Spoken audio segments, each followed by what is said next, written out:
এরা সংস্কারের বাহানায় যদি নির্বাচনটা না হতে দেয়, সেজন্য আমরা সবকিছুতে আপোষ করে জুলাই জাতীয় সনদ স্বাক্ষর করেছি। ইন্টারিম গভর্নমেন্টের সময় তিনটা শব্দ খুব বেশি বাজার পেয়েছে, একটা হচ্ছে সংস্কার, আরেকটা হচ্ছে বিচার, আরেকটা হচ্ছে নির্বাচন। সংস্কার এবং বিচার সমাপ্ত হওয়ার পরে যদি কোনো সময় হলেও হতে পারে, এইভাবে ছিল নির্বাচনের বিষয়টা। আমরা সংস্কার কমিশনে আলাপ আলোচনা করতে করতে করতে করতে এই জুলাই জাতীয় সনদটা এই পর্যন্ত প্রণয়ন হতে হয়েছে। সংসদ হবে সবকিছুর কেন্দ্রবিন্দু। আমরা গতকাল আপনাদের পক্ষে কথা বলেছি। আমরা ওখানে গালবল্ক পড়তে যাইনি, আমরা ওখানে ইতিহাসের মাস্টার কিংবা ছাত্র হতেও যাইনি। আমরা ওখানে গিয়েছি এদেশের দুঃখী মানুষের জন্য কথা বলতে। আপনারা দোয়া করবেন যতদিন সংসদের ভিতরে থাকবো, ভিতরেও যেন আপনাদের জন্য লড়াই করে যেতে পারি। বাইরের লড়াইও চলবে ইনশাআল্লাহ। যখনই কোনো ইস্যু আছে, এই সমস্ত নেতা নেত্রীরা সামনে এসে দাঁড়ায় যায়, তারপরে এখানে আন্দোলন দানা বেঁধে উঠে, মাঠ গরম হয়, কিছু মানুষের জীবন যায়, কিছু মানুষ আহত হয়, কিছু মানুষের চাকরি যায়, কিন্তু নেতা নেত্রীরা রাতের আধারে তাদের ভাগটা পেয়ে যায়। তাদের ভাগ পেয়ে তারা সন্তুষ্ট হয়ে যায়, তখন গড়ে ওঠা আন্দোলনকে তারা ব্ল্যাকমেইলিং করে। এইভাবে যুগ যুগ ধরে নেতা নেত্রীর কপালের পরিবর্তন হলেও সাধারণ শ্রমিকদের ভাগ্যের কোনো পরিবর্তন হয়নি। আলহামদুলিল্লাহ রাব্বিল আলামিন, ওয়াসসালাতু ওয়াসসালামু আলা রাসূলিহিল কারীম ওয়া আলা আলিহি ওয়া সাহবিহি ওয়া আহলি বাইতি আজমাইন।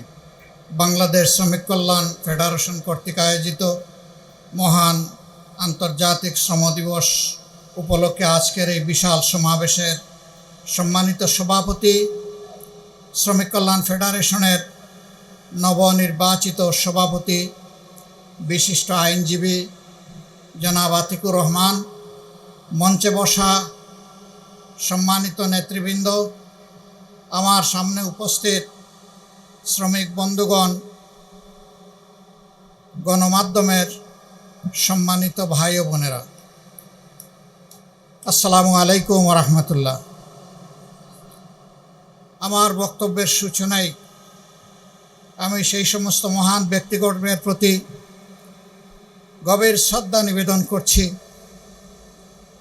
রসুল মকবুল সাল্লাল্লাহু আলাইহি সাল্লামের জামানা থেকে শুরু করে এ পর্যন্ত বিশ্বের বিভিন্ন প্রান্তে যারা শ্রমিকদের ন্যায্য মর্যাদা এবং অধিকার প্রতিষ্ঠার আন্দোলন করে দুনিয়া থেকে বিদায় নিয়েছেন।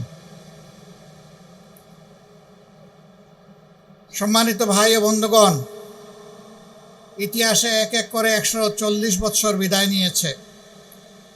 শিকাগোর সেই বেদনাদায়ক ঘটনা, প্রতি বৎসরই শ্রম দিবস পালিত হয় সারা বিশ্বে। জাতিসংঘ এটাকে আন্তর্জাতিক দিবস হিসাবে স্বীকৃতি দিয়েছে।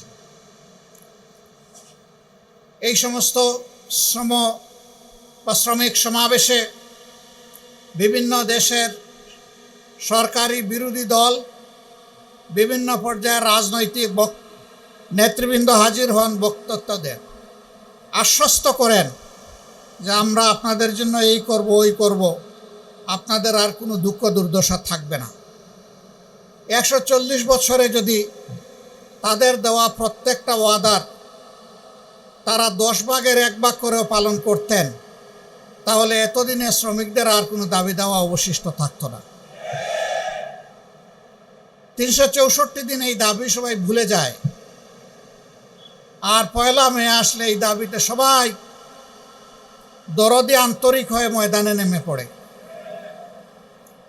আমাদের অবস্থাও তার ব্যতিক্রম কিনা আল্লাহ ভালো জানে। তবে হ্যাঁ, একটা ব্যতিক্রম আছে। আমরা বিশ্বাস করি একটা সমাজে বিভিন্ন শ্রেণী এবং পেশার মানুষ থাকবে, কিন্তু সাধারণত দুনিয়ায় যদি প্রাপ্তবয়স্ক জনসংখ্যা হিসাব করা হয়, তাহলে প্রত্যেকটি সমাজেই অন্যান্য সকল পেশার চাইতে শ্রমিকদের সংখ্যা হবে নিঃসন্দেহে বেশি।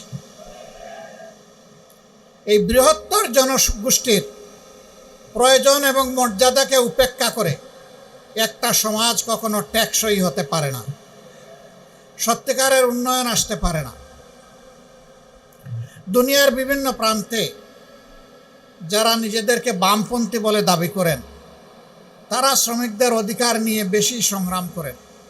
বাংলাদেশ, তার আগে পাকিস্তান, এইটা তার কোনো ব্যতিক্রম নয়, ধারাবাহিকভাবে চলে আসছে। আমরা কি দেখি, যখনই কোনো ইস্যু আছে, এই সমস্ত নেতা নেত্রীরা সামনে এসে দাঁড়ায় যায়,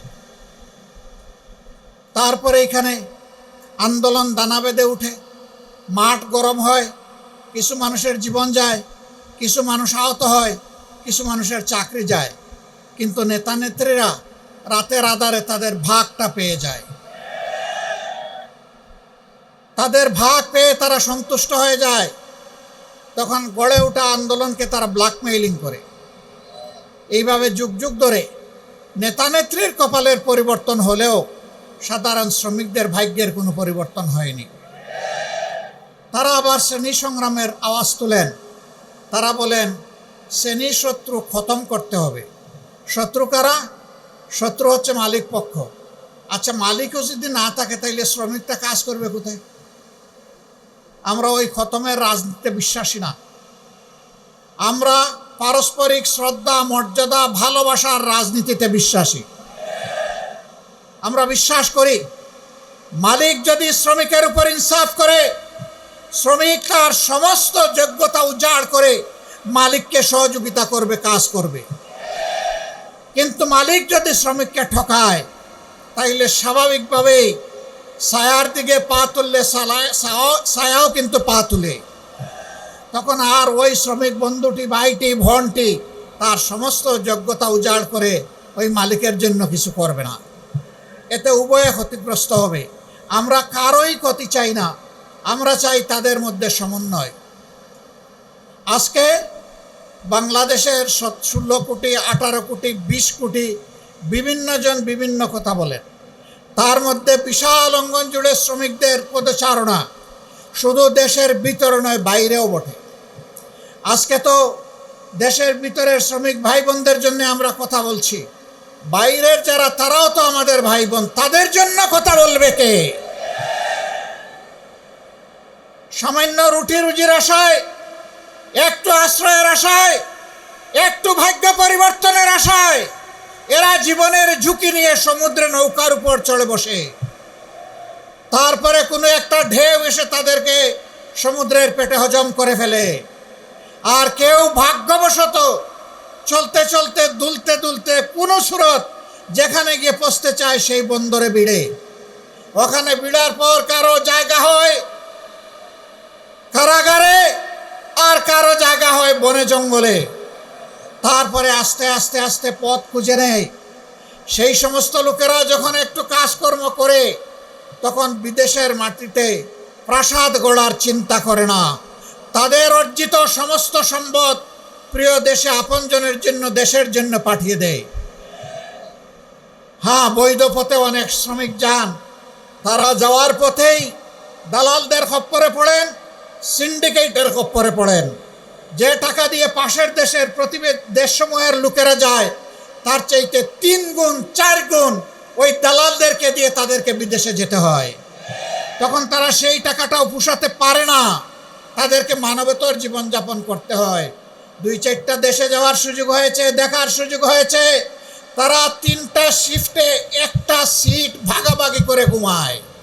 সেই সিটের প্রস্থ হচ্ছে 2.5 হাত। একজন ঘুমাইলে ওখানে আর আরেকজন ঘুমাতে পারবে না। একজনের ঘুম না ভাগলে আরেকজনকে অপেক্ষা করতে হবে দাঁড়িয়ে দাঁড়িয়ে। তাদের মুখের গ্রাস তারা স্যাক্রিফাইস করে দেশে টাকা পাঠায়। আমরা খুব সুন্দর করে বলি তারা রিমিটেন্স যোদ্ধা, কিন্তু এই যোদ্ধাদেরকে আমরা মর্যাদা দেই না। তারা যখন পাসপোর্ট রিনিউ করতে যায় ঘাটে ঘাটে দালালের খপ্পরে পড়ে বিড়ম্বিত হয়ে তারা কষ্ট পায়।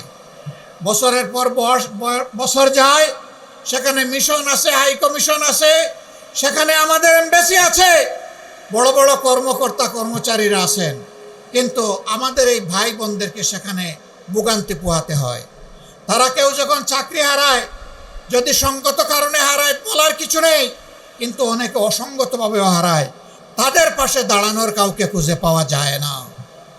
আমরা এই পরিস্থিতি আর দেখতে চাই না। আমরা দেখতে চাই যেমন করে তাদেরকে রিমিটেন্স যোদ্ধা বলা হয়েছে তেমন করে যেন তাদের মর্যাদাটাও তাদেরকে দেওয়া হয়। তাদের প্রয়োজনে দেশ এবং সরকার যেন তাদের পাশে দাঁড়ায়। যদি ওই সমস্ত এমবাসি এই কাজ না করতে পারে, ওখানে এমবাসি থাকারই কোনো প্রয়োজন নেই। এমবাসি কার জন্যে? এমবাসির কিছু কর্মকর্তা কর্মচারীকে লালন পোষণ করার জন্য নয়, এমবেসি ওখানে দেওয়া হয়েছে দেশের জনগণের স্বার্থকে সেখানে রক্ষা করার জন্য। সম্মানিত ভাইয়েরা, আমরা আর কথা বাড়াবো না, আমি ওই দিক থেকে সরে আসলাম। বাংলাদেশের সংসদীয় রাজনীতির সংসদ হবে সব কিছুর কেন্দ্রবিন্দু। আমরা গতকাল আপনাদের পক্ষে কথা বলেছি। আমরা ওখানে গালবল্ক পড়তে যাইনি, আমরা ওখানে ইতিহাসের মাস্টার কিংবা ছাত্র হতেও যাইনি। আমরা ওখানে গিয়েছি এদেশের দুঃখী মানুষের জন্য কথা বলতে। আপনারা দোয়া করবেন যতদিন সংসদের ভিতরে থাকব, ভিতরেও যেন আপনাদের জন্য লড়াই করে যেতে পারি, আর বাইরের লড়াইও চলবে ইনশাআল্লাহ। শ্রমিক অঙ্গনের ন্যায্যতা এবং মর্যাদা যতদিন প্রতিষ্ঠিত না হবে ততদিন আমাদের লড়াই অব্যাহত থাকবে ইনশাআল্লাহ। আল্লাহ তাআলা আপনাদেরকে ভালো রাখুন। এদেশে মালিক এবং শ্রমিকের পারস্পরিক সৌহার্দ্যপূর্ণ একটা বোঝাপড়ার জায়গা তৈরি হোক, যাতে উভয়েই লাভবান হয়। আমরা সেই দেশটিই গড়তে চাই, সেই বাংলাদেশটি, নূতন বাংলাদেশটি আমরা দেখতে চাই, যেই বাংলাদেশ ন্যায়, ইনসাফ এবং মানবতার উপর দাঁড়িয়ে মাথা উঁচু করে আওয়াজ দেবে, আমরা এক নূতন বাংলাদেশ। সবাইকে অসংখ্য শুকরিয়া, ধন্যবাদ। আসসালামু আলাইকুম ওয়া রাহমাতুল্লাহ।